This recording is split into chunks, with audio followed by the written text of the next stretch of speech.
Okay, we are live if everyone has that. And I'm going to start the timer so we are all set to go. Here we go. In three, two.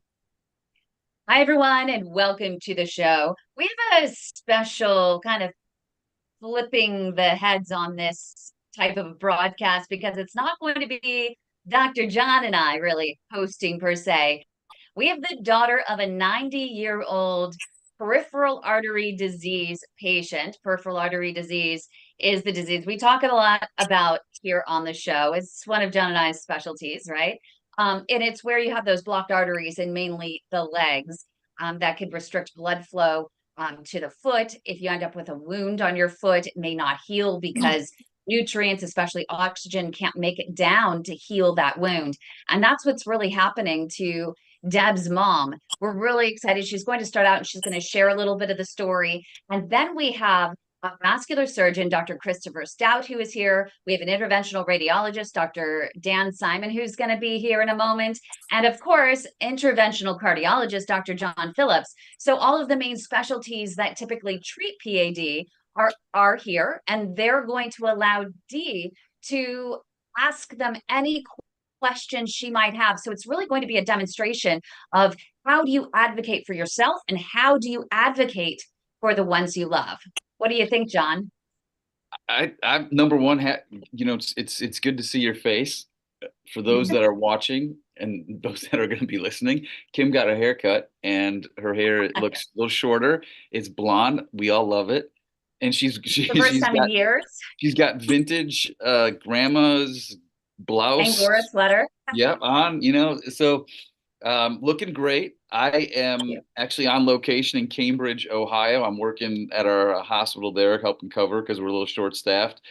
So yeah, I mean, normally you and I, we wax poetically and we have guests on that kind of, share their topics with us. But this will be interesting having Dee's perspective because she's obviously, it's her mom, but I get the sense that Dee's also part of the care. She's a caregiver to some degree. And so, and clearly involved in making or helping her mom make the right decision.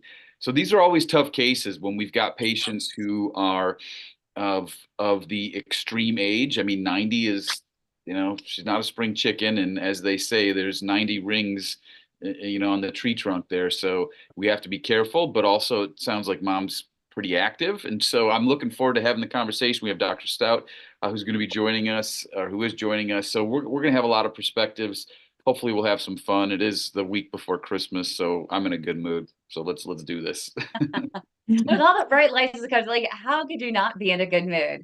But it's also one of those, I think it's one of the busiest weeks when it comes to healthcare systems because everyone's rushing to get out for the holidays and patients are trying to get in fast before the holidays. And it always seems to be that as you approach Christmas or Hanukkah, like suddenly everyone emerges and they emerge in the emergency rooms. And you try to prevent that by just stacking your clinics all week long with as many patients as you can get in to make sure that there's no one suffering on the during the holidays when there Yeah, I are mean, fewer doctors exactly. available. Because you've got family members that are coming in town that haven't seen, mom or dad or grandma and grandpa for a while, and then they look at them and say, "Geez, you don't look too good." And so, hey, Yeah.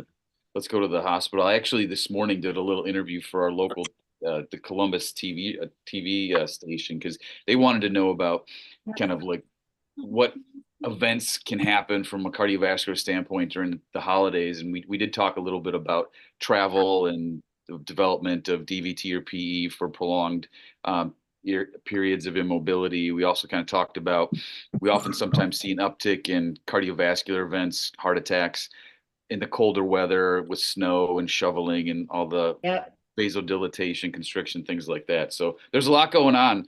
Plus, you've got to shop for dad and family, and I've got to get my Christmas shopping in too. So it's busy, Yeah. busy And week. we might even be having my dad. I've had to advocate for my dad urgently before the holidays. We are now probably going to end up doing a full angiogram on my dad's heart because he's just declining and fast when it Hmm. comes to his shortness of breath as he's walking, and everyone brushed it off before. And yes, he had blood clots. Now those are clear, but what if they are still in his heart. They found them in the lungs. Why wouldn't they potentially be in his heart as well? And maybe they didn't melt, or they don't melt with No, the Eliquis. sure. They didn't, may not have absorbed, with the medicine treatment. So now they're worried that maybe there's some in his stents in his right coronary. So we might have to get that. But that took a lot of advocating this week to push for that, before the holidays. I mean, the last thing I want is, heart attacks. What, the number one day out of the year for that is Christmas, where the most heart attacks actually occur. So Is that true? I didn't know that. That's interesting. yeah, I had just read it that was it's the number one time of year for people to have a heart attack. So And the guy that has the biggest risk is Santa, and he usually does pretty well. I mean, he's a jolly old guy. He's eating cookies and milk all the time. So we got to figure out what stat he's on. I know, seriously. Well, I think it's about time we get things All right. started, and let's kick off with a moment of inspiration. So I guess keeping with the holiday spirit, I was looking for some kind of interesting Christmas quotes. There's a lot out there about family and religion and things of that nature, but I found one on from Bob Hope, right? Bob Hope did the Christmas special, I think, for a really long time. And I like this one. And so he's quoted as saying, "My idea of Christmas, whether old fashioned or modern, is a very simple one, just loving others." And he says, Oh, "Come to think of it, why do we have to wait for Christmas to do that?" So I like that quote. Be kind of each other. Uh, I would imagine, Kim, when you think about Christmas moments with your mom, they were pretty simple ones, right? Probably, around the whatever, but not complex, very simple, just being around family and loved ones. So it's important to remember that during this holiday season. it is. That was the perfect quote. And speaking of loving others, we have Dee with us. Dee, just loving on your mom and so much pressure you have fighting and advocating for her life and her limb, right? Yes, yes. Yeah, I know you know a little bit about the story, and I don't know how much you shared with the rest of it, but she has more complicated medical issues. She has congestive heart failure and coronary artery disease as well. And so she has all those additional medical issues, and so it was kind of like trying to find the best person to help her with her situation, given all her medical issues and whatnot. So, and one of the things I had trouble finding is, finding like somebody that actually specializes in the below the knee and her feet and the feet area, and trying to figure out like who's the best person to be able to, also given her medical issues, who would be the best to, handle her. So I was wondering, one of the things I was wondering is, given each of everybody's subspecialties or specialties, like, is there any particular like training that you'd receive in the like below the knee and the feet that, like, are there any specific fellowships or, after fellowship training that specializes in your respective fields? I'll take that and then I'll let the rest of the physicians comment. For me, no. I mean, as an interventional cardiologist, we play in small arteries in the heart. The calibers are pretty similar. They're a lot shorter in the heart, but similar diameter of those in the tibial vessels. And so those are the vessels that are below the knee and potentially, going into the foot. I did do some training out in Italy to learn from some of the physicians out there who have really kind of taken the whole below the knee, at least in my opinion, the below the knee intervention and into the foot intervention to the next level. So I was thankful enough to get learn some of their tricks and tips and get their insight. But really, whether you're a vascular surgeon, interventional radiologist, interventional cardiologist, in my opinion, you have to, if you're going to treat people with peripheral arterial disease, you have to be able to treat people that have critical limb ischemia, and the vast majority of those have blockages below the knee, and so you have to be able to kind of work in that space and help people get better blood flow into the foot. And coming up right here on the Heart of Innovation, we're going to hear from an interventional radiologist, Dr. Dan Simon, and a vascular surgeon, Dr. Christopher Stout. They're going to weigh in just a moment. So we'll be back. Don't go away.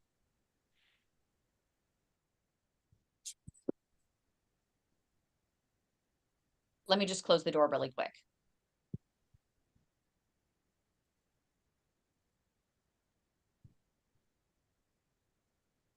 John, do you want to bring us back in? Sure. Okay, I'm ready.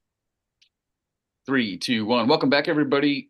This is an interesting show. The coin has kind of been flipped. Instead of Kim and myself asking questions, we have our guests asking questions of us as well as our guest physicians.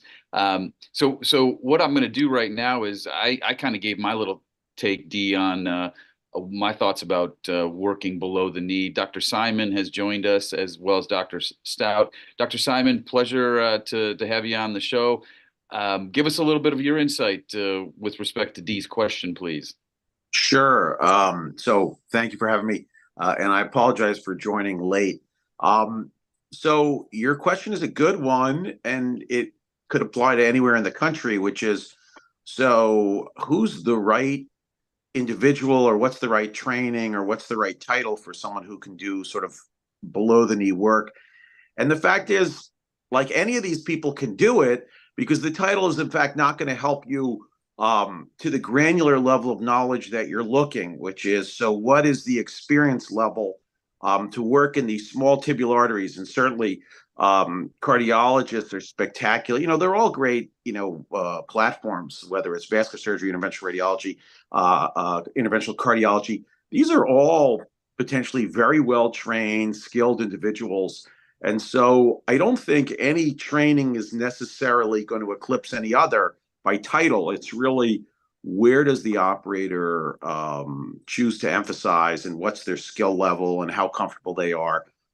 If I were to say, how do you ferret out in a particular geography who's the right individual to work? I had this question posed to me in New York, kind of where I live, which was, my dad needs a TAVR procedure. Where should it be done? Cornell, Columbia, NYU, Sinai, Montefiore, which hospital? And so if you said, okay, and to answer that question, I said, who I'm going to call? I'm going to call the companies that manufacture the TAVR devices and say, okay, Boston Scientific, okay, Edwards, who are the reps? And then say, tell me about the teams in these places, and who's good, and where would you go, that sort of thing. And so whatever geography you live in, you could say, okay, the operators who are going to be doing tibial work, which is what we're talking about here, you could say, let me talk to the laser people, let me talk to the CSI people, let me talk to the balloon reps, let me talk to the, stenting in that area is a little more advanced, and potentially yes or no, but certainly everyone's going to be doing an angioplasty. And so if you wanted to kind of understand who is super comfortable in that space, who is doing it on a regular basis, and I think from seeing some of the prequel to this show, I think this is Sacramento market. I don't know, even though I trained in California twice in my career, in LA and San Francisco. But I would say one way to get knowledge in the operators who are there and who are very comfortable would be to speak to the reps, get a hold of the drug company. Get a hold of the device people in that area and just ask questions. It's not that that's the final answer, but you're essentially doing some detective work. The other thing I would give a shout out for in this area, again, I don't have the full history and all that stuff on this patient. These tibial artery disease patients, they're often very sick. I think the CHF was in there. Wouldn't shock me if there's diabetes, COPD, renal insufficiency.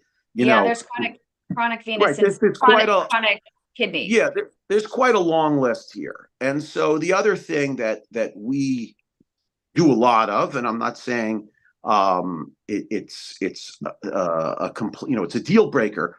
We do an enormous amount of carbon dioxide imaging. Okay, if you're going to play around in tibial vessels, if you're going to make this your business, your space, your area of expertise, you better be highly comfortable as an operator imaging with 1 ml, 2 ml, 5 mLs of contrast. That's the whole case. That's the complete tolerance. You get very few shots on goal. And if your operator cannot do this case with, less than 10 or 20 mLs of contrast, then perhaps that needs to be at least a consideration in terms of selection, because there's always choices to be made. There's always sacrifices. There's always a downside. We do not want to put anyone in a position where dialysis is the outcome for an attempt to save a limb. There are implications on both sides of that, but certainly today in 2023, soon to be 2024, there are ways to accentuate imaging, in particular carbon dioxide imaging. And so if they are not doing carbon dioxide imaging, if that's not something that they've done in the thousands, as far as I'm concerned, thousands, then I would look elsewhere. It's just me, East Coast, Jersey, but I would say that is those kidneys should not be put into jeopardy to answer particular questions anyway.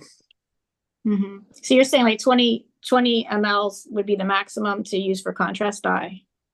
Unfortunately, it's not there's a threshold upon which you cross, where it's unacceptable. But we've done, a big part of our practice, my practice, is we're seeing patients with creatinines of 1.92, 2.5, 3, 3.5, and they're not on dialysis, nor do they want to be on dialysis, nor do we want to be the culprit that puts them onto dialysis inadvertently. And so we've, and again, we do a lot of, a fixation on this in terms of imaging. Here's my analogy. Once upon a time, if you wanted to take pictures, and good pictures, you had to have like that camera and then buy the film with the f-stop and the shutter speed, and you had to know all that stuff, right? Like I'm shooting in dark and all that business that makes up photography. Nobody does that anymore. We have an iPhone, we take it out. Now everyone's a photographer, and a pretty good photographer at that. But when it comes to medical imaging, when it comes to doing these angiograms, this equipment we use, it's fantastic. It's really amazing, the technology here. But every now and then, we, the operator, vascular surgeon, cardiologist, interventional radiologist, maybe an interventional neuroradiologist, maybe an interventional nephrologist, the list keeps growing as to who's doing what and using what equipment. But at some point, you're taking pictures, and the equipment is doing most of the heavy lifting. And all that's true up until such time as someone says, well, the creatinine is close to 3, and we've got to really limit the dose of contrast. And so now you enter the world of carbon dioxide imaging. We used to use gadolinium to get around this problem. That's an MR contrast agent, but even that's now verboten because there's an issue with the kidney's excretion of the gadolinium, or the gadolinium-based contrast. But that metal is now a problem we've come to recognize. So the gadolinium or the MRI contrast agents, which we were borrowing to use in angiography, we don't do that anymore. You're in the world of carbon dioxide imaging. That's going to do most of the work, but that's kind of tricky and annoying, and you're back in the 1960s with cameras. You got to figure out, what's my angle here? How am I taking this picture? Can I adjust the brightness and contrast? The only way to learn this is to do an enormous amount of it. And so the people who've done it over and over and over again are the people who are like, yeah, we can do it. And we can get away with 5, 10 mLs of contrast to kind of do this case. The other thing is setting goals. When a patient with normal kidney function, you might say, listen, I'm going to fix everything on this screen. In a patient that has a creatinine of 1.9 or 2 or 3, you might say, there's a multitude of problems in these tibial vessels. We're going to pick one and fix it. And that's our goal. That's it. We're fixing this one tibial, because we're going to come back 2 days later or a week later after these 3 mLs of Visipaque, which is a contrast agent, have passed through this patient, and we're going to repeat their creatinine and make sure we didn't do any damage. We're going to bring them back. We're going to fix that other tibial. What we're not going to do is be overly ambitious and greedy and try to fix everything on this visit and expose this patient to 10, 15, 20, 30, 40 mLs of contrast. We're going to come back and fight another day. That's Dan, what we're going to do. Great conversation there. We've got to go to break, but coming back on the Heart of Innovation, we will continue to get field questions from Dee regarding her mom who has critical limb ischemia. Yeah, So, Dee, hit me up because I actually might have to jump off this call. Great weather here in New Jersey on this Saturday for all the East Coast. I wanted to ask. Well, also just I wanted to ask. Okay, so Kim, how are we here, Kim? Hey, so we guys, we're on a live radio show here. So if we go to break, we got to go to break. So we're going to break, and All right. then we're going to come back in just a moment. I'm going to let Dr. Phillips take it back, and then Dee has one more question for Dan before he jumps off. But Dan, you don't have to tell us that you're leaving or anything. We just are going to continue on with the show. And we'll thank you very much because you're adding some really great insight, to share with us. So just stick around just a little bit longer. And then after she asks the question, then you can just hop off. I really appreciate your time and your perspective on it. And we'll get to Dr. Stout. Happy to be here. Thank you for having me, Dee. I really appreciate it. Sorry about the confusion. Thank you. So I'm sorry, okay. Dee, you've got one more question. Oh, right now? Oh, thank you. He's going to ask a question. I'm going to ask it of you when we go back on live. Yeah. Okay. Ready? Yep. Go ahead. 3, 2, 1. Welcome back, everybody. Thanks for joining us. Having a great conversation here today with Dee regarding her mom who has critical limb ischemia. So before we went to break, Dr. Simon was kind of speaking about some of the perils of performing angiography with contrast and some of the alternative methods that we have to visualize the arteries. Dee, you had a question regarding that still, or was there something else? I didn't know he was going to. I'm sorry he has to go. It was really enlightening, and thank you for sharing your insight, Dr. Simon. One of the things I was wondering, my mom's particular case, she's also concerned about doing it under general, and I was wondering like how long the procedure lasts. In her particular case, like how long would it last?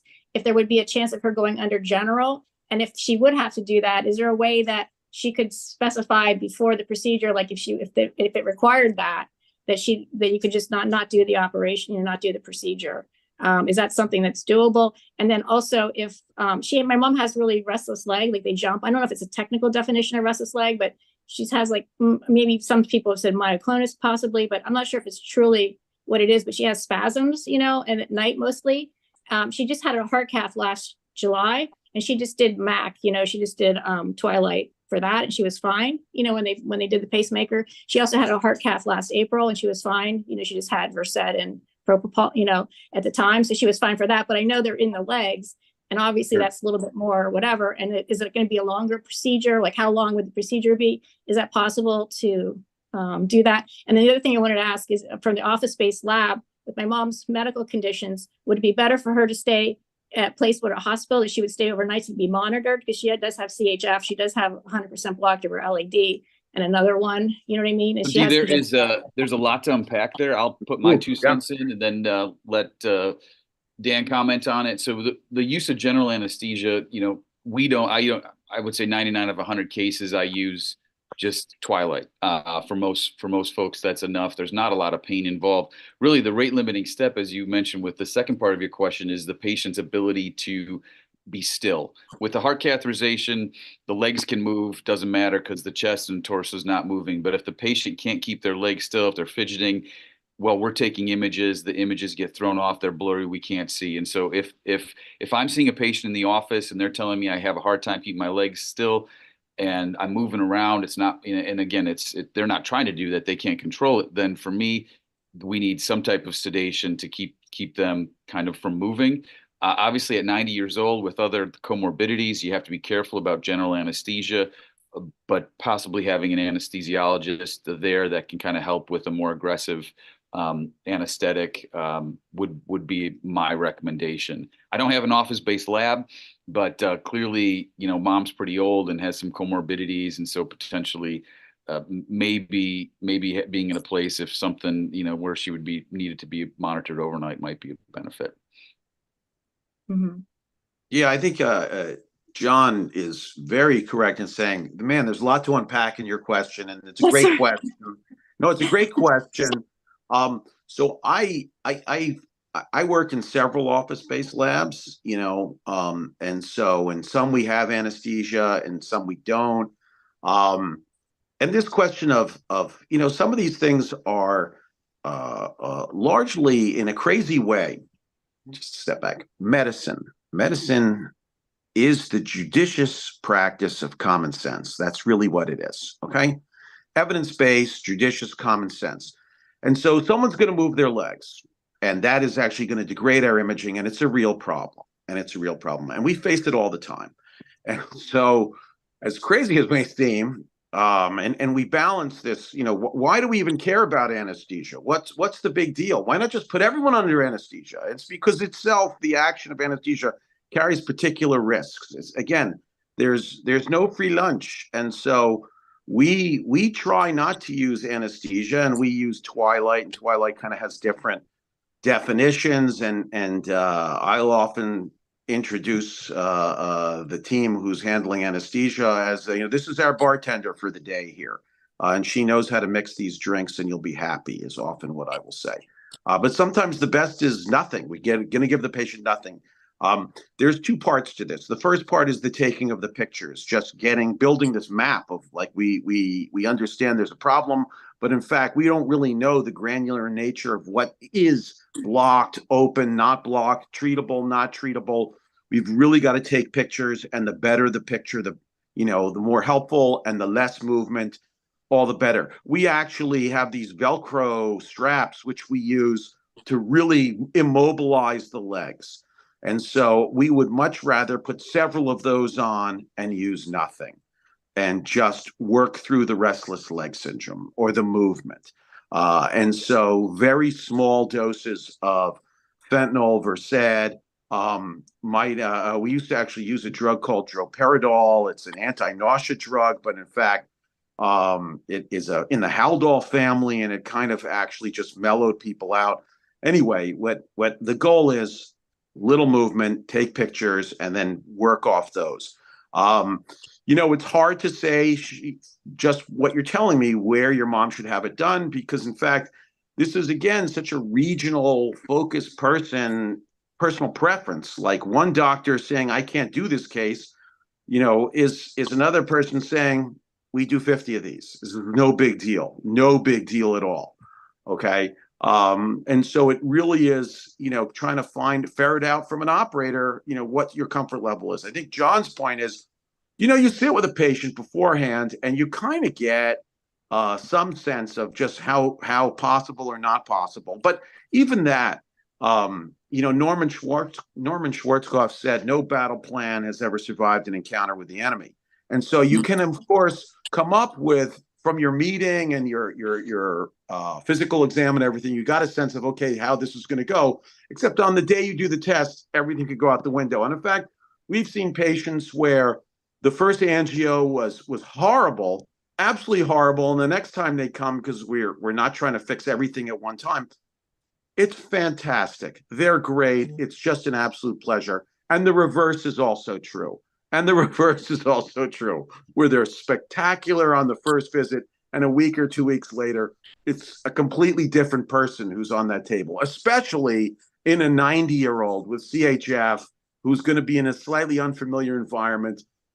All bets are off necessarily. I used to be super anesthesia until I found myself working in a hospital where I was the guy who ran the stroke team.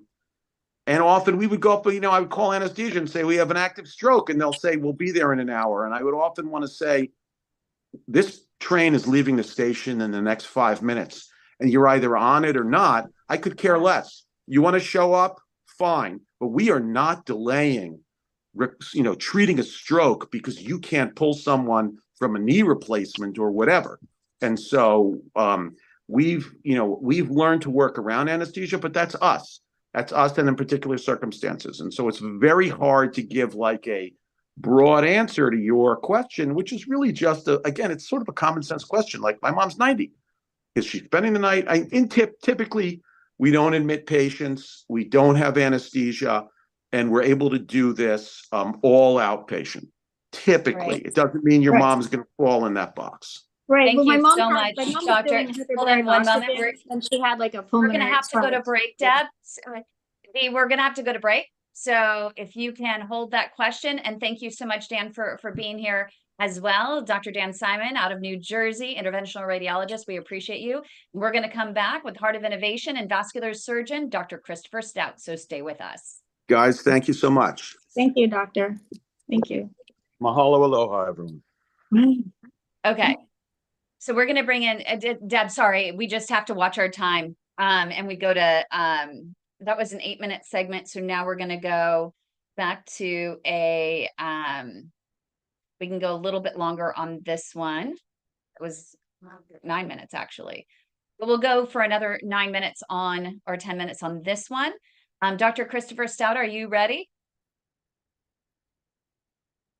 Yes, I'm ready. I'm just not going to throw my video because I'm going to be walking around a little bit here. No, that's fine. We'll create a really nice image for you to put up with that picture when we put the video up later. And Deb, are you ready? You have Dr. Stout, because I want to let you start from the beginning on vascular surgery. Before we get back to Deb's questions, we want to bring in, Dr. Stout and tell her a little bit about vascular surgery, the training, and then you've heard some of her questions. You could, get into addressing them, and Deb will probably, it sounds like, I'm sorry, Dee is probably going to jump in with, you have more questions, don't you? She has more questions. So yeah, I'm going to go ahead and I'll bring us back in 3, 2. Hi, everyone. Welcome back to the Heart of Innovation. We are with Dee. She is advocating for a 90-year-old mom. We are trying to get multiple perspectives from the practices that mainly treat peripheral artery disease, those blocked arteries, and mainly the legs. Her mom has advanced stage, which is critical limb ischemia, is what it's known as. And so she's debating, well, do I have a procedure to open the arteries? What doctor do I go with? Is it practice specific? Should I be having her do the procedure in the hospital or an office-based lab? Like, oh my gosh, so much pressure. Before the break, we were talking to an interventional radiologist, also Dr. John Phillips, an interventional cardiologist weighed in. But we also have Dr. Christopher Stout, who is a vascular surgeon. So I'm going to let Dr. Stout jump in here and explain the practice of vascular surgery and the value in going to this practice as well. Dr. Stout. Yeah, very good, very good. Thanks for having me on here. A vascular surgeon, we're trained in how to do the angiograms and revascularize the lower extremities. In addition to providing, we're trained in how to do the bypasses if the angiogram fails. And I'm a firm believer that if it looks like it's able to be done with an angiogram, it's much less invasive, much less risky than a surgical bypass, which does require general anesthesia, does take multiple hours, does require, a week in the hospital, and it takes months to recuperate from it. So getting back to some of your questions on the risks and, should this be done? We generally will evaluate a patient, whether it's Dr. Simon or Dr. Phillips or I, will evaluate the patient before we do any procedures. And that's part of the defining their anesthetic risk and also their airway. And we look at, what is their heart failure? Okay, is their heart failure? Are their legs swollen today? Are they short of breath? No, they're okay. We know that there's some coronary or some heart disease in there, and no matter which way you look at it, an angiogram still carries a small risk of developing a heart attack just because of the stress of the procedure. It's very, very small compared to surgery, definitely, but there is that risk. So I operate in OBLs in addition to hospital spaces, so I have a pretty good perspective on that. And I much prefer to do cases in my OBL first, even on the 90-year-old with CHF and LAD lesion, as long as they look good on my pre-anesthetic evaluation that day. And like Dr. Simon said, I've evolved to not using much anesthesia. And in the patients that have a lot of leg movement and things like that, I find that the less anesthesia you give, they can focus a little bit more. The patient can focus on, I'm going to try and keep my leg still. But when the patient is heavily sedated, then there's a little less inhibition, and they don't know, and their legs seem to move quite a bit more. One of the good medications I like is ketamine, which you got to be careful with ketamine in patients with high blood pressure, etc. So again, it's one of the things, it's like the bartender. The bartender is going to mix a drink, and it may be, this medication or that medication or this combo. So all very good information for you here to be able to get you some information. Now, CO2 is a definite must, especially in anybody with chronic renal problems, because you don't want to push somebody onto dialysis or even push them up into where they're chronically renal insufficient. So then you bar them from other tests in the future. So I think CO2 is great. And, one of the questions asked your doctor, do you use CO2? Yes. Okay. When you do use contrast to see my lower extremity arteries below the knee or in the foot, if I'm trying to do, revasc the foot, ask them, can you use a 3cc syringe? Because when you use a smaller syringe like that, you're less apt to push it all in there as a, operating physician, especially if the legs are moving and you're starting to get a little bit frustrated. Using those smaller syringes will limit your contrast usage significantly. And you can do a case with just a few milliliters of the contrast and get a great result.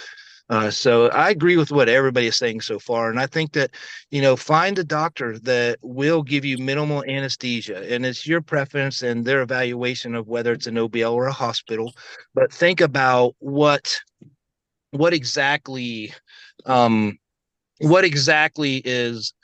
going on with the patient, and that will help you decide that. And the interventionalists, you've got to really be careful, because you're going to find really good vascular surgeons that can fix below the knee stuff. You're going to find guys that don't even take pictures or do angiograms below the knee, and vice versa with interventional cardiologists and interventional radiologists. There's just a big variability, and asking the reps, or if you have a contact that can ask a rep, such as Kim, that is a great resource for you. So, and Kim knows everybody, so you can't go wrong there. You're giving away one of my secrets. Yeah, just one of what you said about the big variability within your subspecialty. What is the particular training, or is there an extra courses or certificates that you do after your fellowship training that specializes in below the knee and in the feet? To get the training, is it part of your fellowship, or is it added on the job afterwards? And what, who's doing, within vascular surgery, where are the fellowships that are more focused on, what centers are focused more on below the knee stuff? Yeah, that's a very valid question. And you're going to find different fellowship training programs that they focus more on fixing aortic stuff and large aneurysms. And then you're going to find other fellowships where they focus more on doing more peripheral vascular disease with, angiograms. And then you're going to find those programs that they're trained on how to do bypasses, and they don't do very many angiograms. In order to graduate a vascular surgery fellowship, you have to perform a set number of angiograms, a set number of open bypasses. So you get trained on them, but you're only going to be as good as the faculty that train you. So if the faculty that train you are, they can put a stent in an artery higher up in the pelvis, or if they can, do something in the upper thigh arteries, but they're not good down below, you're not going to be good down below when you get done with your training. And, I don't want to go through all the different programs out there, because there's, multiple programs, and it's difficult to kind of pick that apart. And your best option is, talking to guys like me, or talking to reps, et cetera, about that. Now, in terms of below the knee is, it's a very complex disease process, and there's smaller arteries, and you've got to find somebody that has a passion for peripheral artery disease. If your doctor comes in and talks to you, your vascular surgeon or whomever, and basically spends 5 minutes with you and says, yep, you got blockages down there, we're going to try and fix those, but we can definitely fix the ones up here, that's probably not the right guy. The right guy is going to say, well, these are tough, we're going to try and open up this artery, but we got to make sure there's flow into the foot from that artery. You can kind of get a good sense from your discussion with them. If they talk a little bit more in depth about the below knee arteries, then they're probably going to be a pretty decent interventionalist. But is there any after your fellowship training? I mean, I don't want to necessarily what centers are doing the best in lower leg or whatever, but after that, are there any other courses or on the any kind of on the job stuff that you can participate in, or you do participate in? Yeah, what definitely. would that be? Like, what are those? Are they like any kind of certificate stuff, or I mean, I don't know. No, there's no extra certificate to get CLI certified. I mean, there's different. You can always get a certificate that says anything you want to make you look good. Right. Yeah. But there's no dedicated great program out there that says, okay, you're going to spend an extra 6 months and all you're going to do is below the knee angiograms and fix all this stuff. You're going to pick all that up in your fellowship training. You got to choose your programs accordingly. And now there's courses, different things that they're put on by the societies and different people with different meetings that put on courses where you can practice getting pedal access and using different devices to treat different diseases, and whether it be a cadaver or a pig. There's definitely that option out there for the guys that need some help. But I've found a couple I've taught some of them courses. I find them to be pretty rudimentary to kind of get guys springboard into it. But for the most part, you learn a lot of this with experience doing, hundreds and thousands of these cases, like Dr. Simon said. You've got to have that experience because it does matter, because you learn that, well, I don't see any artery right there, but I see something clear down there. So blood's getting there somehow. And I'll bet you that artery would fill with contrast. It's just got the blood flowing in the reverse direction because it needs to get blood back up to the calf muscle. So you go after that artery and all of a sudden you've got a nice artery that goes from the knee to the ankle because you gave it a shot, knowing from your experience that there's a lumen, that there's something there to fix. So that's unfortunately, in the US, there's not a dedicated CLI program. Oh, I see. Okay. So it's just kind of basically right here on the Heart of Innovation. We'll have just a few moments to wrap up and give some final pieces of advice to Dee as she is advocating for her mom for her life and limb. So stay with us. Okay. So we have about 4 minutes in this next segment. What were you going to ask, Dee, so that I kind of know going in? Because I had some final pieces of advice that I think, so we can make sure that you walk away with something tangible. That, some questions to ask based on what Dr. Stout was saying and also Dr. Phillips was saying. To give you more specifically, when you're choosing a doctor, especially for your mom, you want someone that takes a less is more approach, right? That isn't going to go in there and go 0 to hero and thinks that they have to use this big conquistador balloon and pump the heck out of it, right? And just blows the heck out of the vessel. And I've seen that happen. And we even had a patient who was 90 years old down in Southern California, and they used a lithotripsy device, the audio waves, to crack the plaque. Well, her vessels were really friable. They were really fragile. And instead of just going in there kind of tiptoeing in, maybe with a balloon first, just to see if they could just push the plaque aside a little bit, they kind of shook things up. She ended up with what they call compartment syndrome, and she was going to lose her leg, but she passed in the meantime. She stroked out. So it's scary. So you really do have to find someone. I'm sure that Dr. Stout and Dr. Phillips would have some advice on finding someone that, does have the skills and would take a little bit of a less is more approach, and, letting the doctor know that, what, we're not looking for 0 to hero here. We're literally just looking to heal this wound and to get my mom back up on her feet without any more threat of infection at this point, kind of thing. And I'm sure now that I've talked forever, we just have about 4 minutes to do this. But I don't want to talk in the actual segment, which is why I was kind of leading the witnesses here with Dr. Stout and Dr. Phillips. Would you guys mind filling the last 4 minutes with some real tangible advice, some questions, so she can put her pen to the paper so that she's meeting with, a vascular surgeon, she's meeting with interventional radiologists, she's meeting with interventional cardiologists, OBLs, hospitals. She really wants to try to make the right decision. So, John, why don't you take us back? Sure. And we'll watch the time. We have 4 minutes, literally. And then Dee, We'll give you about 30 seconds in the end to just kind of do a thank you and wrap. Oh, sure. Also about the risks of surgery, like the risk of the procedure, especially only because with her critical limb ischemia, her age group, with the CKD, with the congestive heart failure, it's preserved ejection fraction, but you know what I mean? And so with those kinds of things, like what the risk is, for her for the procedure and also for something, like if to make it worse, like her leg could get worse, you know what I mean?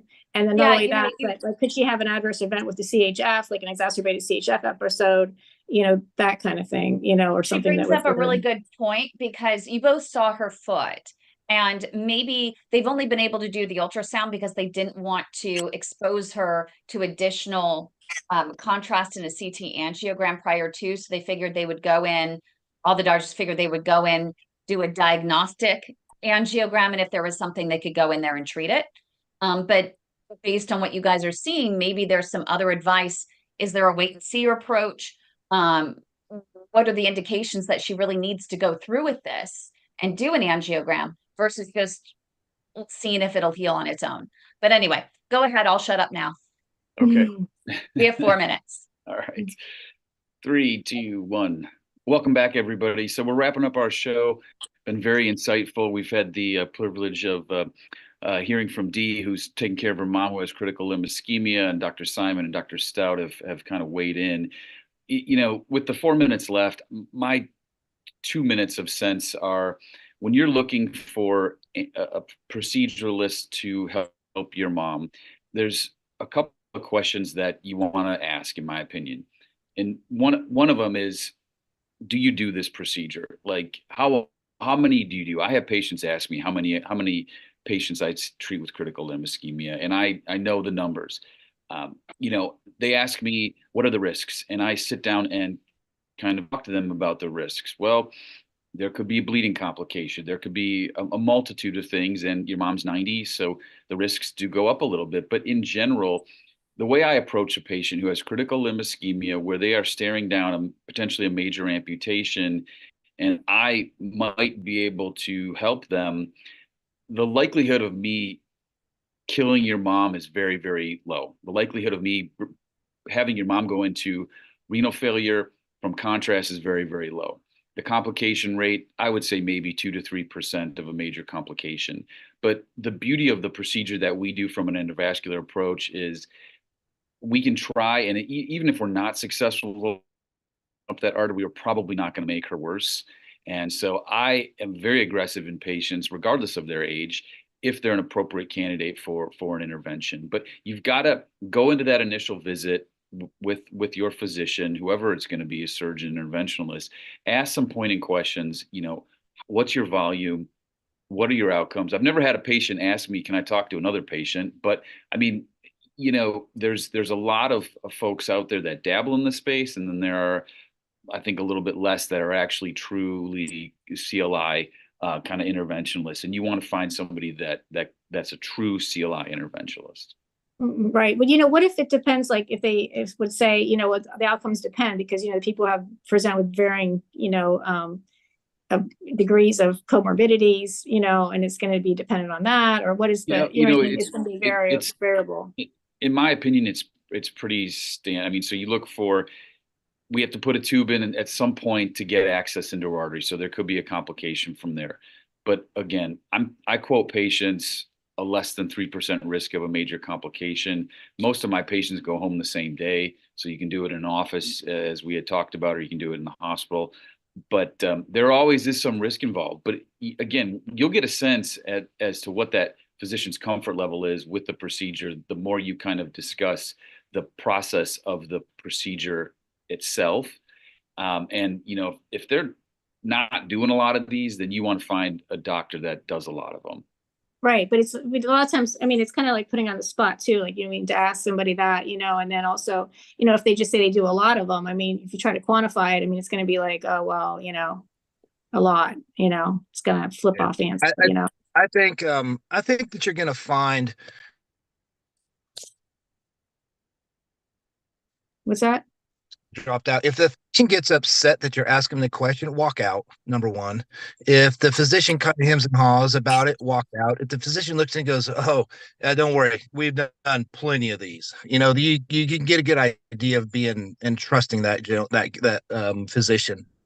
And there's going to be a risk with angiograms. I think in this case, I would be very hesitant to do a surgical bypass. Your risk of surgical bypass is going to carry a 7 to 10% chance of infection in the wounds just that you created surgically. And those are going to take 3 to 5 months to heal up on their own. So with her wound, I would be very careful on doing a bypass. Like that would be absolute last resort. But doing a diagnostic angiogram and then trying to fix, relatively decent stenosis, especially if your digit pressures are low or if you got some other perfusion analysis saying that your perfusion pressure, your DBI is less than 0.6, then I would definitely go for the angiogram. Right, definitely. Yeah, wasn't considering bypass at all. But so if you do, so when you're doing the risk, so basically what the risk would be for doing the procedure itself, you know what I mean? Like for bleeding or for stroke. It's 3 to 4%. For each one of those categories, like hematomas, like perfusion, like, you know what I mean? Like, yeah, for just the angiogram itself, I think that your risks are going to be 3% or less, especially if it's diagnostic and use CO2. I think that you're going to get out most of the time without any issues. If you need to go in there and angioplasty or even use an atherectomy device, your risk can go up a little bit, but I think you're still going to be at 3 or less. And those risks are mostly going to be bleeding from the groin, maybe a pseudoaneurysm. Most of those are remedied without surgery or any other major remedy. So it may take more time. You may be in a hospital for a day if you need to, but I don't see any big issue with you can't predict it. But I think that the risks are probably relatively small, provided versus the benefit of the toe wound, especially if it gets worse. Then your risk benefit ratio changes. Thank you so much. We really appreciate all of your perspectives, Dr. Stout. Thank you so much, Dee, for your vulnerability and your courage and for your fight, to advocating for your mom's life and her limbs. And of course, happy holidays, Dr. Phillips. Appreciate you. I know you're going to enjoy some time back on call at the hospital, saving those piggies. Good times. Merry Christmas. Happy New Year. All that good stuff. Merry Christmas. Okay.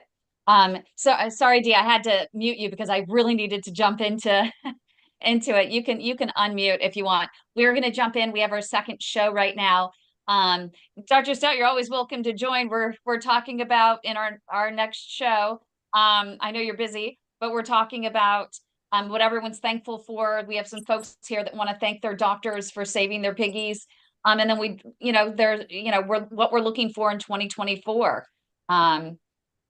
Just kind of thing. So yeah, I might listen in, but I've got to get my nurse practitioner into the house, get her stuff, and kind of get her situated at home with 2 broken arms now. I'm like, oh my Lord.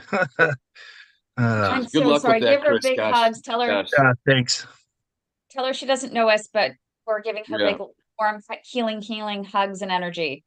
Yeah, she's been listening into the whole conversation, so she's like, "Man, that was great." So you may have somebody help you out in the future. I hope she gosh, I hope she does well. And yeah. Thank you guys. And I'll let you guys get back to it. I'm, most Saturdays I'm free now. So just let me know if you need any more help. Oh yeah. Right. We Thanks, always, same bat time, same bat channel. So anytime you want to join, you're welcome. Perfect. All right. Talk to you later. Thanks for your time. Bye. I think we have, before we get into the actual show itself, and Dee, you're welcome to stay as well if you want. We're going to be, and you might even want to, ask, but let us know, like wave your hand so I can introduce you in this next one because they don't know who you are in this new show that we're doing. It's our second hour. We're going to start it as a new show. I think Charles might have he wants to do some thank yous. Nancy wants to do some thank yous. Alan wants to do some thank yous.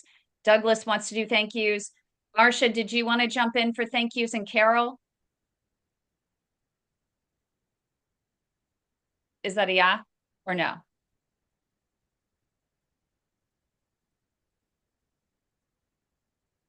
You're If muted. there's There you go. time. Yeah, I couldn't find the unmute. If there's time. Okay. Sure. Well, we're going to try and do as much as we can. Hopefully everyone will have you share a little bit of your story. Just make sure to start out so we don't start out, blind.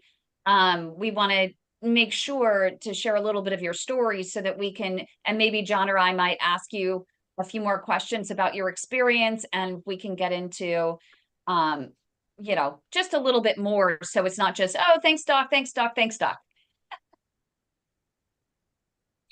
This is all you, Kim. This is all you. Let's do it. I don't know why. Do you have a second quote? Do you want me to find one? I don't have one. Maybe one of the guys here. Maybe anyone have a favorite quote? Yeah, that would be kind of fun. But you know what, we could I guess play it by ear, and if somebody has something that they want to share as the show goes on, they can share it. I have one from Richard Branson. All right. Well, why don't you do it? You have earned the right to provide us with a moment of inspiration. Still going to be Dr. John Phillips, moment of inspiration. That's okay. That's okay. Well, okay. Okay, so I'm going to start the stopwatch. Here we go. In 3, 2. Hi, everyone, and welcome to the show. We decided that we wanted to do something a little bit special since we are in the midst of the holidays. We wanted to offer patients who have peripheral artery disease, which is, we always talk about, it's the blocked arteries and mainly the legs that can restrict blood flow to the feet. And a lot of them have had some great care this year. And so they wanted the opportunity to thank their care team. We're going to give them an opportunity during this next hour to thank their care team, share some of their stories. And we're also, I think if we have time, we're going to take a look forward into 2024 and what we look forward to most, maybe some of our goals, maybe what we hope for in terms of improvements in care for peripheral artery disease patients, not only in the US, but maybe around the world. We'll see where this goes.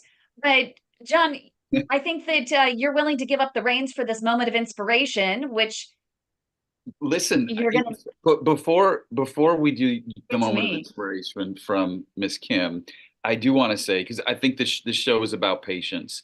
The Save My Piggy is about patients. What you do is about patients, and we now have a show for patients. So I'm really excited to hear what folks are thankful for. But I will say that I'm thankful for the work you do, Kim, and the countless hours behind the scenes of putting this stuff together. And when you talk about what I want to see in 2024 is, I would like to get more involved with kind of helping you, because you do so much work, and I just kind of show up and I help out at some to a lesser degree. So my goal is to be more helpful to you, but I do want to thank you for what you do, because there are countless patients that you've helped. Obviously, you're not a physician, you don't do the work, but you get the patient where they need to be. You are kind of a middle person that helps facilitate good care. And so don't ever lose sight of that. Keep on fighting. In 2024, we're going to keep fighting, and we're going to save a lot more piggies. So thank you for what you do. Yeah, and I'm really thankful for, Cardiovascular Systems Incorporated's Jim Wilson and his team. They're now Abbott, and Abbott has continued. We're so appreciative of them continuing to sponsor the show. But it was really initially CSI that came in and introduced the two of us. And I was so impressed with your passion and commitment to sharing the patient story and raising their voices, that I'm so glad that you trusted me and that we were able to collaborate and expand not only the Save My Piggies, but our entire show to be on the radio, which is now the heart of innovation. Well, yeah, so it's amazing, and we have no shame, right? So we do need sponsors. We have to work to get sponsors to help drive this engine and this vehicle forward. We talked about last week, we want to have a Save My Piggies kind of maybe what did you say? International, national kind of virtual event, hopefully in 2024. So we've got a lot of big plans. But before we talk about that, we have to have our moment of inspiration. And we have I have allowed you, Miss Kimberly, to provide us with a wonderful quote from I think, a mentor of yours to some degree, right? Yes. Sir Richard Branson. I ran the Extreme Tech Challenge, which I grew into the world's largest startup competition of its time. And it's still going on. It's run by some other folks now. I think it was Samsung bought it. They're working with some other teams, but I was glad to be a founding executive director and work with Sir Richard Branson, who was our anchor judge. And one thing he said to me that always just has stuck with me. He says, just say yes and figure out how to get it done. And I think that that rings true with this particular show overall with Save My Piggies in the Heart of Innovation. But this particular episode, it was, you know what? Just say yes and figure out how to get it done. I have no idea where we're going with this show. We're going to let the patients take it and run with it and just raise their voices. So just say yes and figure out how to get it done. And I love that, because there are a lot of people that say no, and saying no is pretty easy, because if you say no, it ends right there. Yeah. Like, that conversation ends, that initiative ends, whatever it is that you're doing ends. If you say yes, well, now you got to do something about it. And you may not be able to get it done, but at least you're going to try. And I think that's a fantastic quote. And a lot of our patients and a lot of the people that you've helped, that I've helped this year, keep saying yes to preservation of their limb, their toes, Yes. their life. Because as soon as that patient kind of throws the towel in, then family members, you can't really help them then. And then the docs say, well, I always say, patients, I'm going to help you and I will fight for you as long as you want to fight for yourself. Because I've had patients say, you know what, I've had enough, so much pain, get rid of the toe, get rid of the foot. And you hate to have that it becomes defeatist to some point, but they're suffering. But as long as someone's going to fight for that foot, their life, their limb, I'm gonna fight for them, and I know you will too. Exactly. And I want to thank all of who we call the PAD warriors, because that's what they are. They're truly warriors. Peripheral artery disease, and especially its advanced stage critical limb ischemia or critical limb threatening ischemia, is one of the most debilitating diseases that most have never heard of, yet impacts 1 in 5 people over the age of 60, 1 in 3 diabetics over the age of 50. And it's not easy. I mean, so many people end up not being able to walk, and walking is the best medicine for it. And once you get to the point where they have rest pain at night, they have wounds that develop, I mean, it's a real process, and the pain is excruciating. And so I can imagine we've had quite a few people that have said, you know what, I can't take it anymore.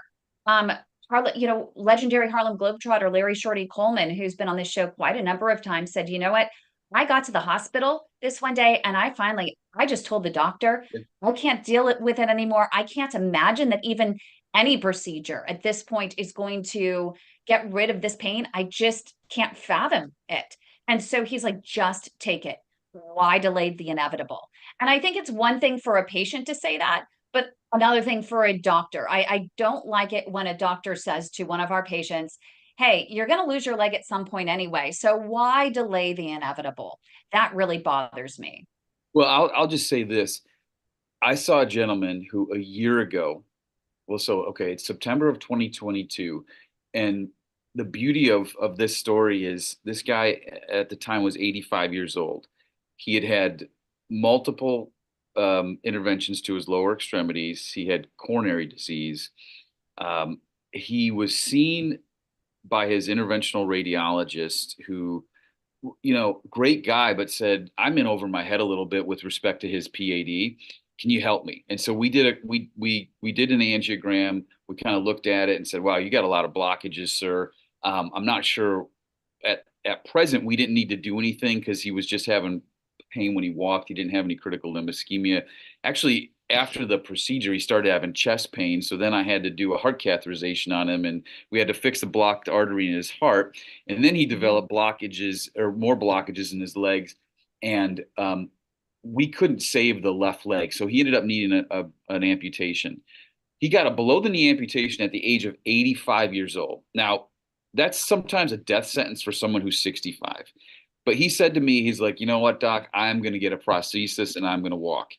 And I'll be honest with you, in my head, I said, BS. Like, there is no way that there's no way, dude.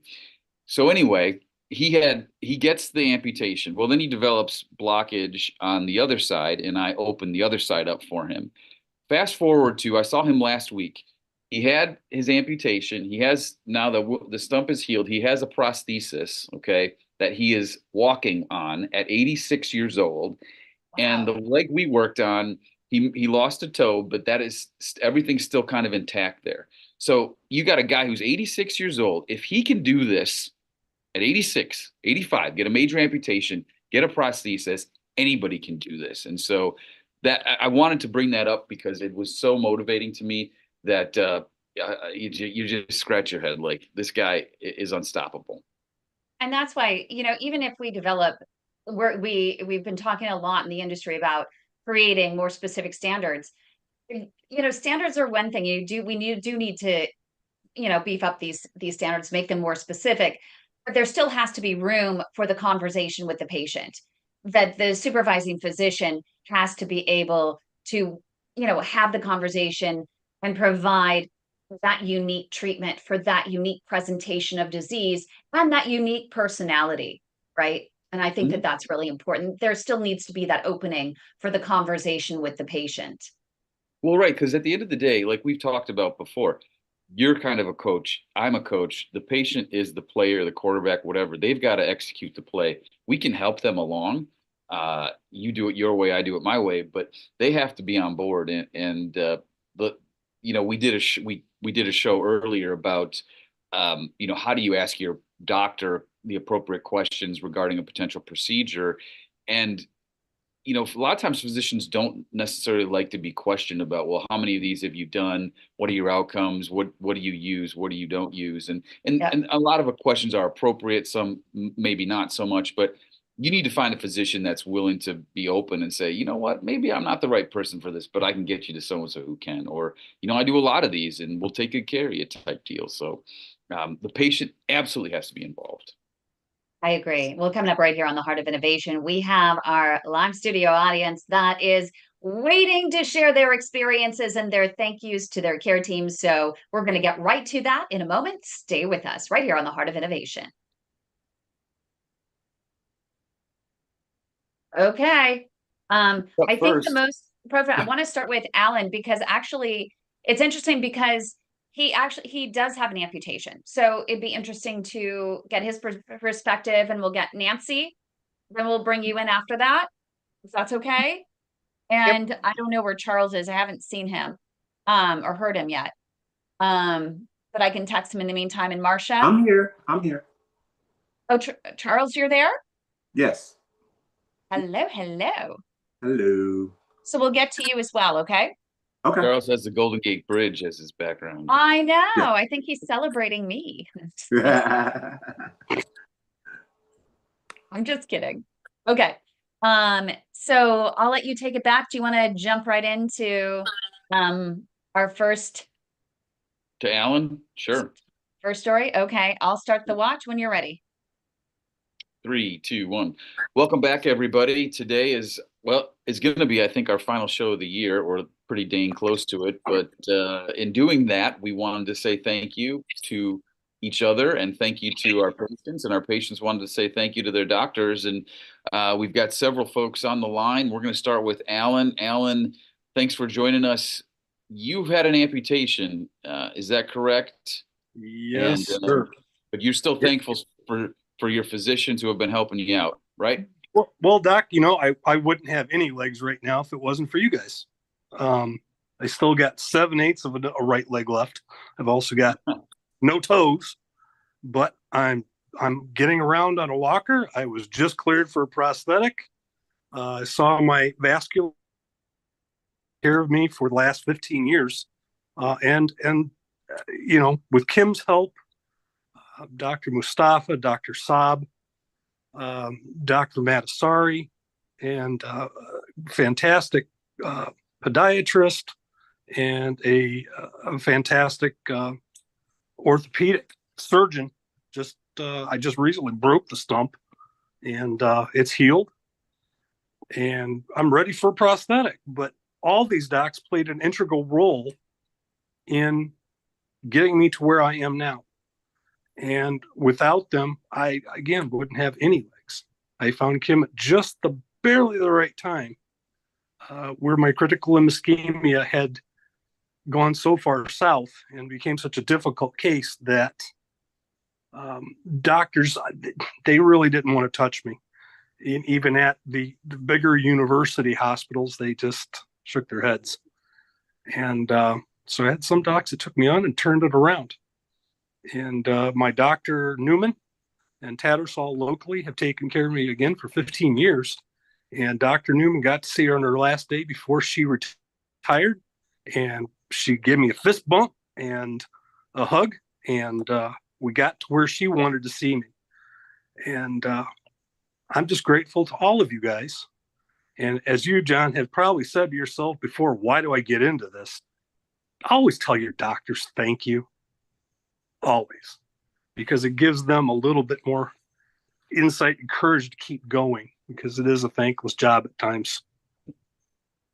I appreciate that. And, you know, I will say that in years past, I didn't really, people will say thank you to me for doing things. And it's kind of like, yeah, it's part of my job. But lately, I don't know if I'm getting older and more, you know, just reflecting on things. But I do think about when someone says thank you to me, and I always say you're welcome, because as we've talked about, you patients who have this disease process, it is a process, and it doesn't end. It is like cancer. You know, you have to kind of beat it back, and you have to have positive attitude. And I appreciate it when patients say thank you, and I always do my best to say you're welcome. Yeah, it's so important. It's hard because I don't know about you, but I do it because I love what I do. I don't do it for the thanks. I don't do it for any other reason, but because I just have a passion for helping people. And Alan, we've been there. I mean, I feel like I've been there from the beginning with you. We've cried, and I just thank you for the trust that not only you have had in me, but also your wife, Katie. That conversation that we had when you were in the hospital room and you were deciding whether or not to have this amputation, to have that trust and that faith and that vulnerability that you had to allow me to be a part of that conversation, where you were saying, I don't want to be a burden to my wife. I don't want to be a burden to my family. I shouldn't have the amputation. I would rather die. And you're going to make me cry. Sorry because about that. it was really such an emotional. And then I got on the phone with your wife and I said, how do you feel? And having you together, and she's like, he's not a burden. I would rather have him in a wheelchair with no legs than not having him at all. I didn't fall in love with him because of his legs, right? I fell in love with him because of who he is. And you were just like, really, Katie, are you sure?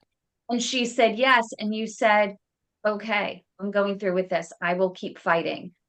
It was the most powerful moment that I just feel honored that you shared with me. You know, since then, you become like a little sister. You're one of my best friends. And I just adore you. It was a real hard decision to make. I'm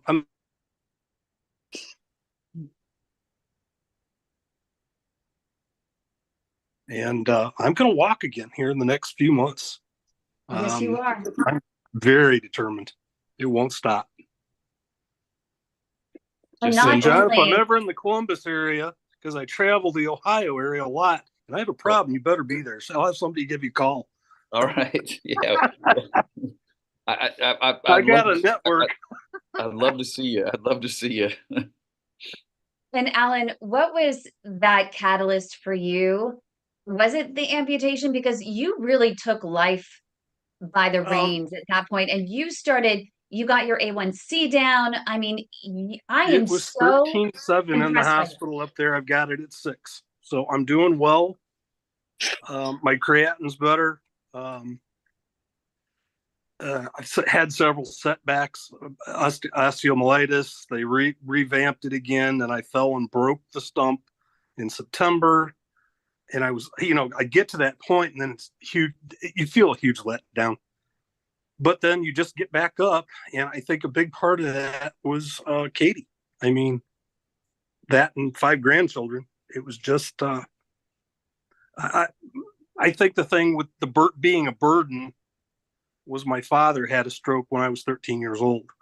So I was taking care of him, and I think that's where I got that mentality from, is I want everybody else's life to continue just because mine has slowed down.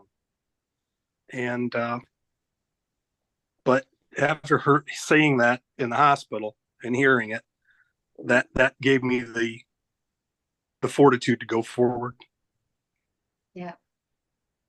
And Well it's done. interesting because before you met me, you were already on deck. They had already talked about amputation, and what we Both. said was, well, Yep. for both, right? And so Right. we said, if you know what, if you're already on deck for amputation, then are you open to at least trying, at least, Oh, walking yes. to live another day, just seeing if it'll work? Yep. Yes. I was And searching, and if it wasn't for the search on Facebook, just for a support group, we would have never met. no, and you went to So I'm grateful.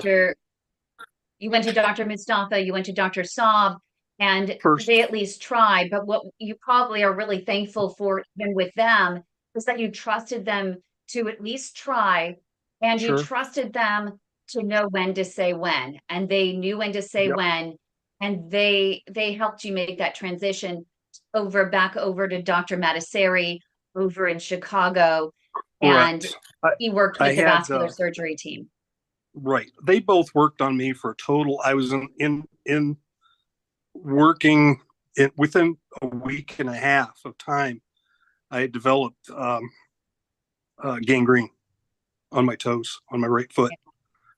And they worked on me. Dr. Saab and Mustafa totally worked on me for about 13 hours. Everything from my hip all the way down to my foot, and both legs was completely blocked. So they opened everything up that they could. Then I went to our local hospital, talked to a doctor about amputation of the foot. Then I said, you know what? Let's go get revascularized first before the amputation of the foot. Right. That was in And October that's of why. last year. And then I jumped in February of 2023 is where I had the amputation of the right leg.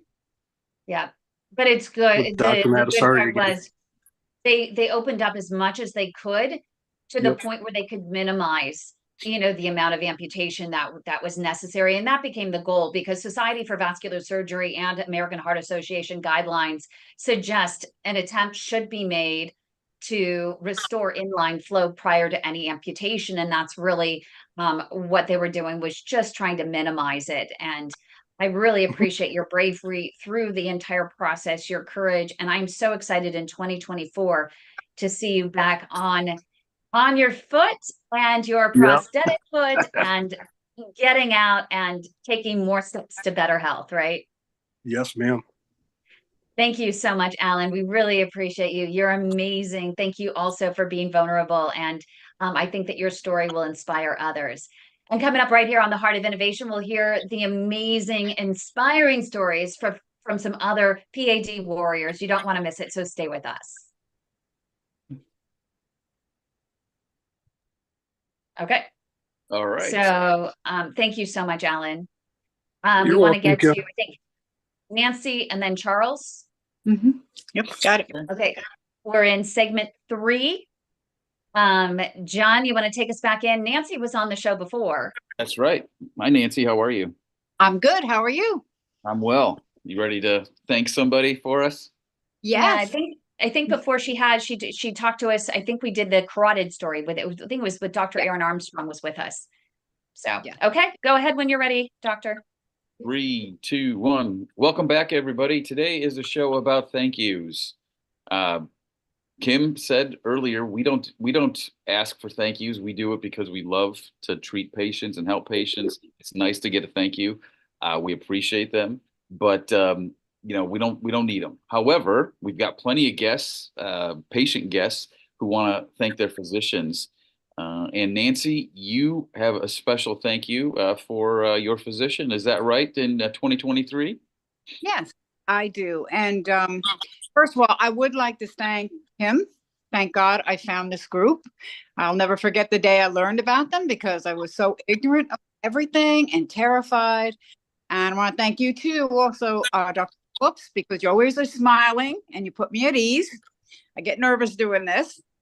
Yeah, I want to thank Dr. James Antizana, who Kim recommended to me. By the time I got to him, I had a carotid artery blockage. He ordered a CT scan, and I also had blockages in my legs. But we wanted to get that done first. By the time he ordered that CT scan, I was like over 90% blocked. So he looked at it and said, I don't feel comfortable with this. I want to send you to a neurosurgeon in Charlotte who trained me, and he's top notch. And so basically, I feel that by the time they got me in there, I was almost 100% blocked. They did T-core surgery, and I'm fine. The risk was low. I think it was like a 1 to 3% risk. It was very low risk, and risky way to do it.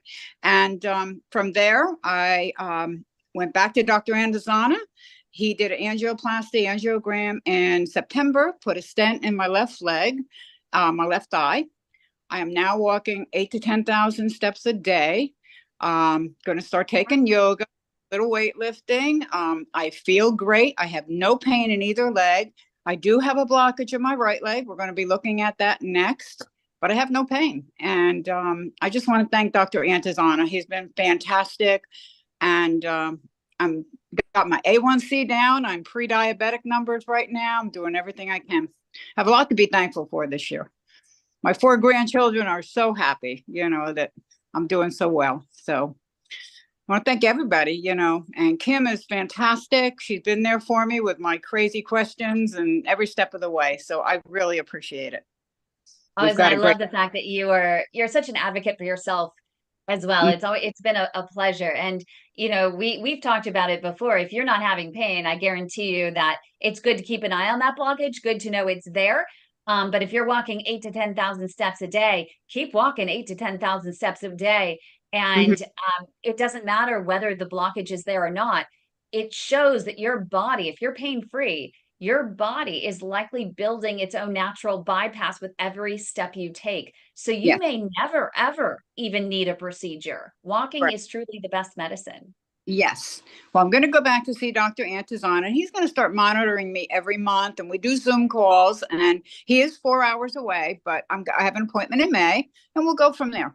But I'm going to keep working as hard as I can, and of course, be very involved with this group. As you know, I'm handing out brochures, and it's amazing to me how many people aren't aware of this group. They're not aware of the help out there.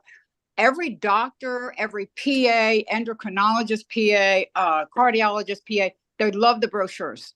They love the group. They love what you're doing. So we got to keep getting that word out, I'll send you some more.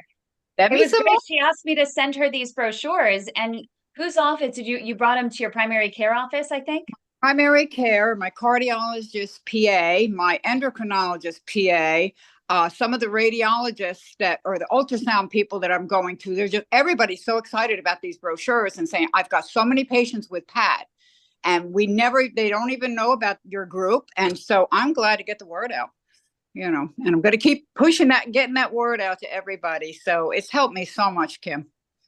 So. Thank you. And actually, it's interesting, and what a good transition, because Charles Winters out of Texas is also handing out these brochures. And we might have to do the same that we did for Charles, for you, Nancy, with Charles. Hi, Charles. Hey, everybody. Charles.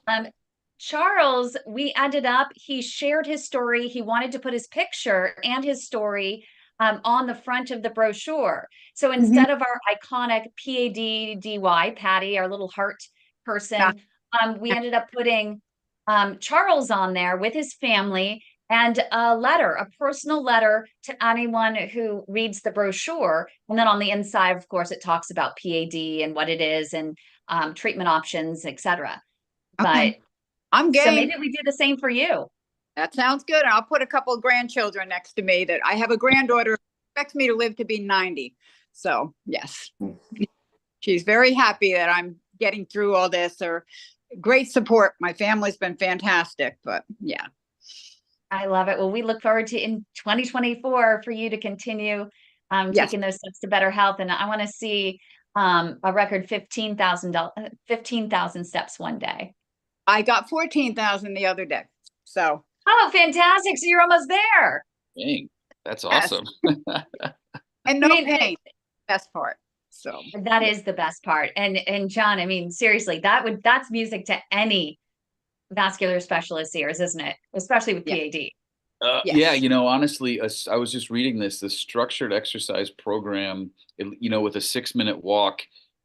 If you do it in a hospital or like a cardiac rehab facility, you probably maybe get another 40 meters of walking distance. You do it at home, you get about 50 in the 6-minute walk. So the more walking you do, there is definite benefit to walking. Not everybody can walk or can walk as much as we tell them to walk, but walking is that's the elixir of life. Exercise is the elixir of life.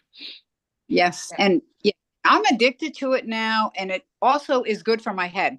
Mentally, it's good for me to get outside, fresh air, and makes me optimistic. So I'm addicted to it. I walk every day. Definitely. Thank you so much, Nancy. As I tell my son, there's 2 types of pain in life: the pain of discipline and the pain of regret. And the pain of regret is more powerful than the pain of discipline. So when you guys don't feel like doing something, think about that. Be disciplined. Don't get that pain of regret. Keep focused, keep working hard, keep walking. Yeah. That goes for us too, Kim. I know, me too. You know, it's so funny because my dad always asks me, he's like, are you on the elliptical today? Are you taking the dogs for a walk? I'm like, I'm sitting here helping people. He says, well, do it on the go. Just go. Exactly. Take 15 minutes every hour, get up and move. Yep, exactly. Yeah. So, well, thank you so much, Nancy. And I want to welcome back in Charles. Charles, thank you so much. Our new director of the Diversity, Equity, and Inclusion Committee for our nonprofit, The Way to My Heart. Thank you so much for agreeing to take on this role in 2024. Thank you. And who are your thank yous for? Of course, I want to thank God first for just life and being here. Also want to thank Dr. Phillips and Kim for this platform. I really think it's good work. We just got to keep on getting the word out about it. I want to thank my personal advocate, my wife, that just doesn't take no for an answer when it comes to anything dealing with me. I also want to thank my cardiologist here in Louisiana that first diagnosed me with PAD and did several interventions to help me. Also want to thank Baylor in Dallas, Texas for my kidney transplant. And most of all, I want to thank Dr. Sia that saved my leg. After several failed interventions and even a bypass that got infected, he said yes to trying to help me save my leg. And I'm thankful for him for doing that. And he did. And, you know, with being a new kidney transplant patient and having an infection in a bypass that was just taken out, he said yes. And he got the job done. And he told me and my wife, and I'll never forget, that we're married now and we're not getting a divorce. And he's just been awesome. I just love him, his bedside manner. And it's not, you know, patient number 6 in room 5. It's Charles and Pam.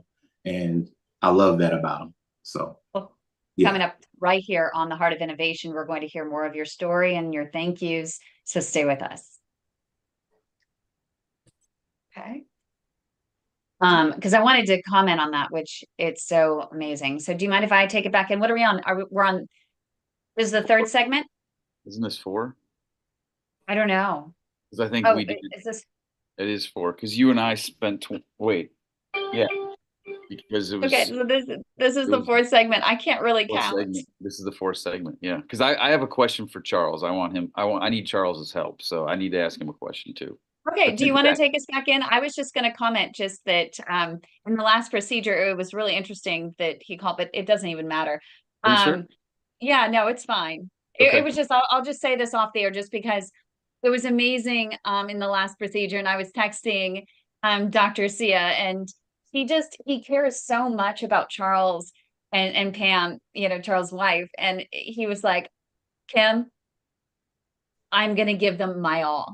And it warmed my heart. It really warmed my heart. Yeah, I mean,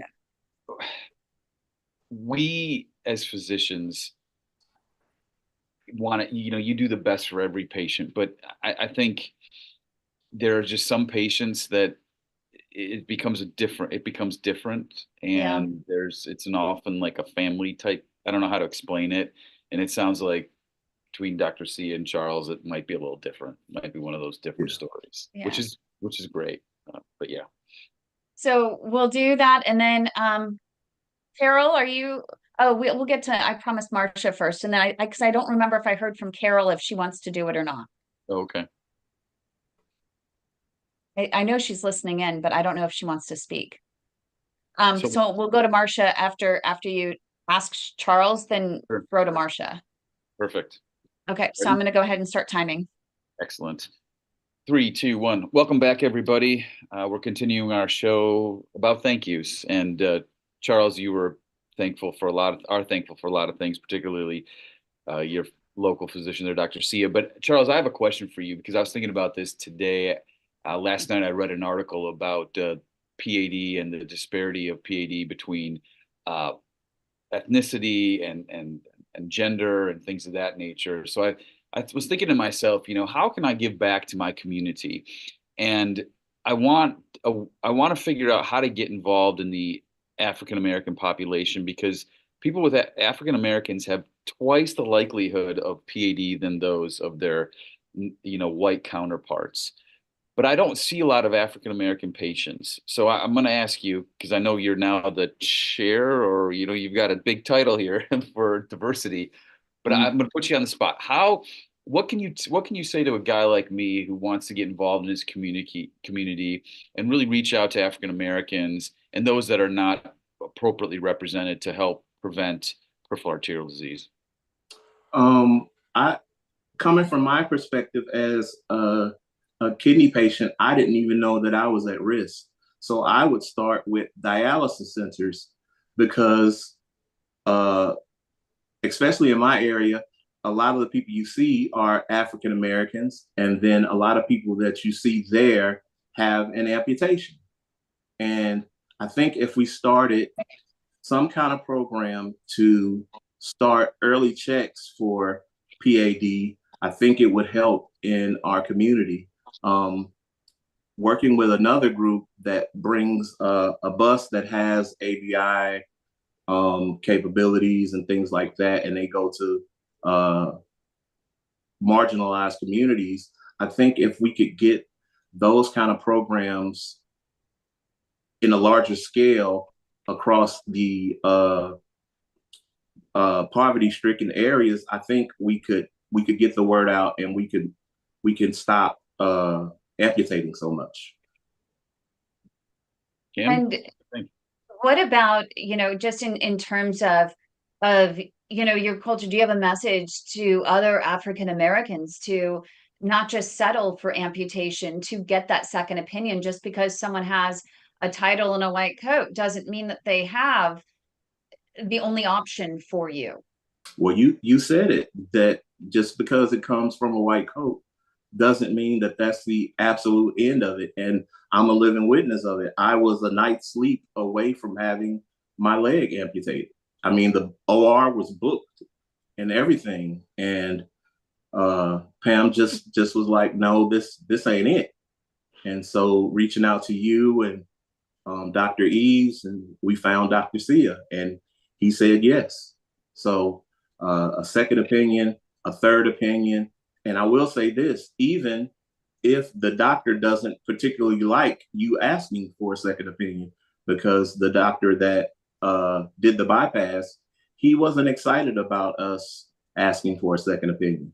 And he even ignored a couple of calls from Dr. Sia. So, but keep pushing for that second opinion or third opinion. I mean, amputations are final. So, yeah. Ooh, It's I like that. interesting that you said, because Dr. David Alper, who is a renowned, actually now retired podiatrist, he put a video actually on YouTube, and it talks about the importance of getting a second opinion. And he said, any great doctor will be totally fine with you getting a second opinion. And in fact, it is a red flag if a physician says, don't get a second opinion, or scowls at the idea of that, because there are plenty of patients to go around. And if you really care about what you do and you care about that patient, then you would be understanding of that patient's request to want to understand all of their options available. They trust you. It has nothing to do with that, but it is an understanding of knowing that, hey, there might be a different option elsewhere. And I think any great doctor understands that. Yes. So thank you so much, Charles, for being here. And in fact, Dr. Phillips, we are going to have a Save My Piggies African American Experience the third Saturday in February. And Charles is going to spearhead helping us to set up the agenda for that particular conference. So I'm really excited about that. And again, thank you so much, Charles. We really appreciate Thank you, Kim. Thank you, Dr. Phillips. Merry Christmas, everybody. Merry Christmas. Merry Christmas. Thank you. Yeah, Kim. And we also have with us. Oh no, Marcia. sorry. Yeah, just real quick. I mean,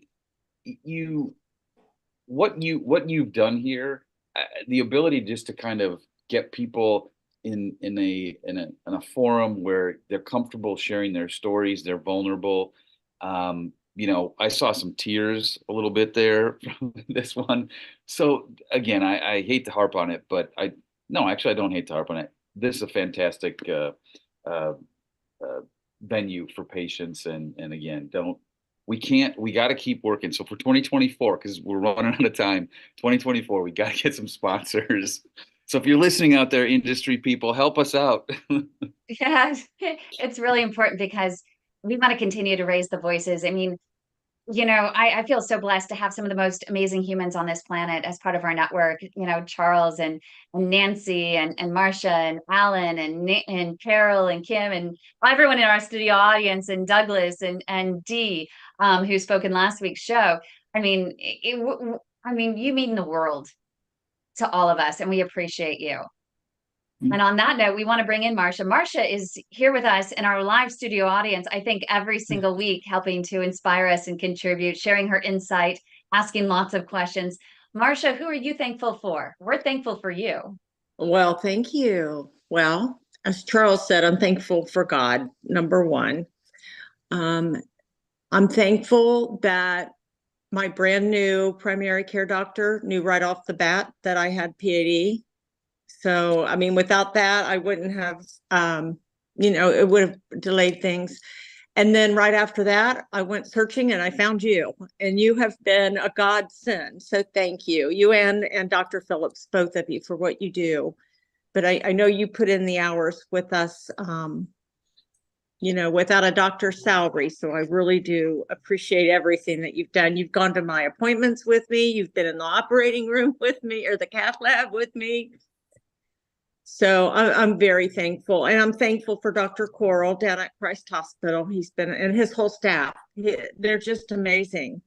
I know after my first intervention, when I went for my follow-up, I took them all little bundt cakes. And I thought, this is probably so wrong to bring these into a cardiologist office, but I figure they're the healthy ones, not me. So. Oh, no, they're not. I can't tell you how many times there is pizza waiting outside the cath lab door. I've been in many offices with that.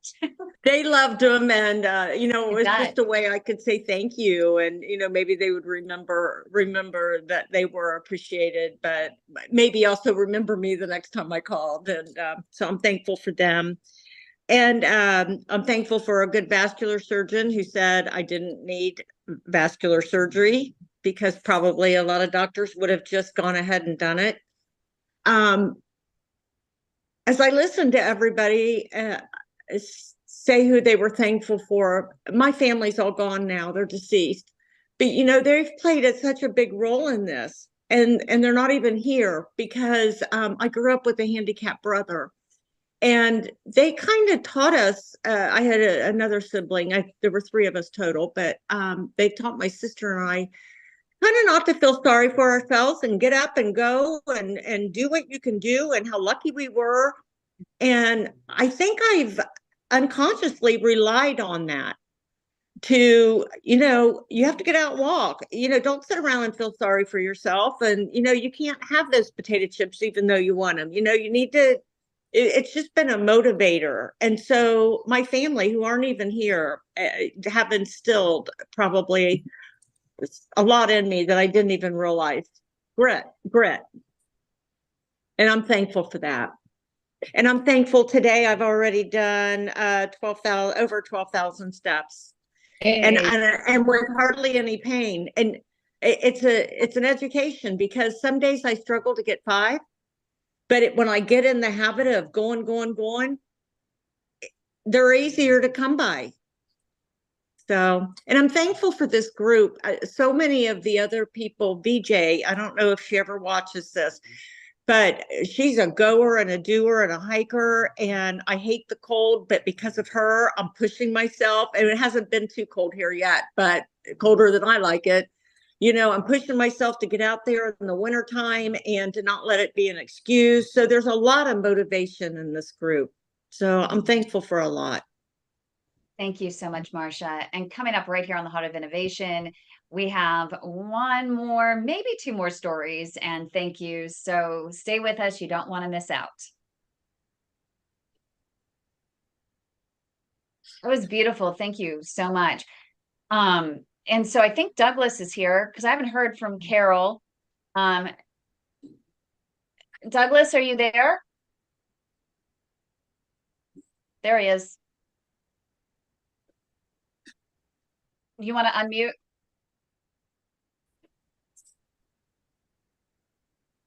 I'm here. Okay. So we have 4 minutes. So everyone set your watches on this one. I'm going to have to edit that last show on that last 4 minutes. Yeah, you got a lot of work to do on that one. Not sure how to do that. We might have to beg our producers to fix it. Carol here? Is she on? I don't know if Carol's just not unmuting and she thinks she's muted. I don't know. But I haven't heard her. Carol, if you want to share, go ahead and unmute. I think she's just kind of listening in. Sure. So the last 4 minutes, I think we've gotten everyone. And because Kim, we need to get you a microphone. We need to work on getting you a microphone. If you have a couple doctors you want us to thank and where they're located, I'm happy. Just type it in there, and I'm happy to also voice it as well, or John can voice it, either one. Dr. John, you want to take us back in and all right, let's get us to Douglas? 4 minutes. 4 minutes. Douglas, you're going to take us home. Okay. Douglas, can you you're kind of over on the corner of your screen. Can you scoot over? There you go. You don't want to know really where you are in never mind, in Patty's. Well, very well positioned. Exactly. We don't know what is Patty, a male or female. All right, enough. Let's go. Okay. I'm not sure. Get your head out of the gutter. It's Patty the pad person. Patty the pad person, sure. Okay, go ahead. I'll let you, because I know that you probably, we're all thankful for Douglas as well. Yep. Douglas, just stay mobile, because you keep popping out. So just keep looking forward. Hang on.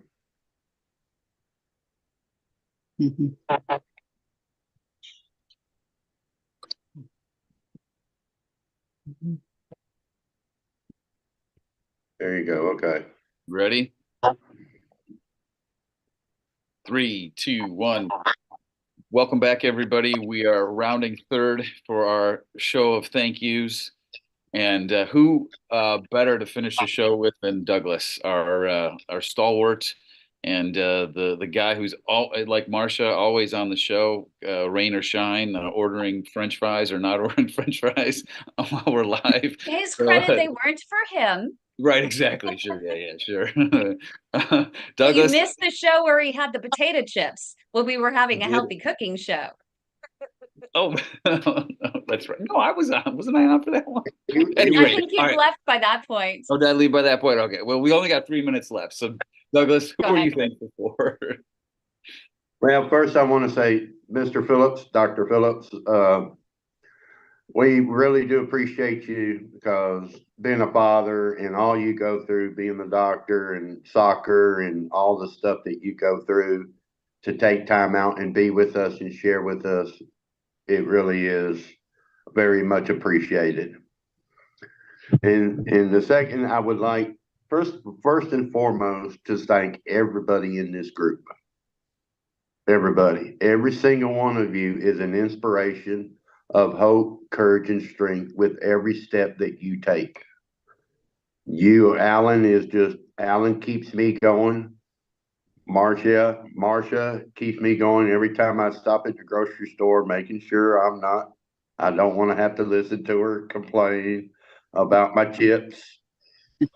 And so everyone in this group that gets out every day and walks, that's what this group is about, is each and every one of us supporting each other, being there for each other, and the inspiration, hope, and courage that we all bring to each other, you know? And I think everybody said it pretty much, generally speaking, is the number one person that we probably all are grateful for. It's a blonde lady, some blonde lady from California who's got a new hairdo. And I think we have to thank God for that one moment that he put in her heart to create this for us. That is just simply that one most amazing thing is that, and I know a lot that goes on behind the scenes and what she goes through 24 hours a day on the phone, spending her own money. Like Dr. Phillips, you're right. We got to find some money to help out. And her life revolves around each and every single one of us in this group. And we can't say, there's no thank you, is just really inappropriate sometimes, but it is a thank you for Kim and what God has placed on her heart for us and what she goes through. It's amazing. But it's all of us together. It takes, there's no I in this team. It's all of us. The inspiration. I get up every day and walk because Alan and I talk a lot sometimes, and I see what he's been through. And Alan, you give me the inspiration to get up and do what I do also. So, hey, buddy, I hop. That's right. So, and Charles, I'm here. I got your back, bud. Whatever you need, we got you. All right. So, but the number one thing is for 2024 is very simple. One extra step, no matter what, for all of us, that one extra step. With what I've been through and what I have come to the conclusion is my legs and my body is where it is right now because I have not given up. And I haven't done that through all of y'all that have given me the inspiration, the hope, and the courage and the strength to keep moving. So it's all of us together. We'll make this work in 2024. We need to stay in our lane. Some people know what I'm saying. We need to stay in our lane and focus on what we do, because that's why we're here. Let everybody else do what they do. Let them do it the way they do. But we created what we have now to go further with. And 2020, by the end of next December, we're going to be trying to figure out how to keep everything together because it's going to be overboard. The boat's going to be overflowing. And we got to believe and trust in that process. And that one extra step, no matter where you are, if it's to the end of the hallway, I don't care. If it's to the other, watch. 3 Just steps. to the other end of the room. Yep.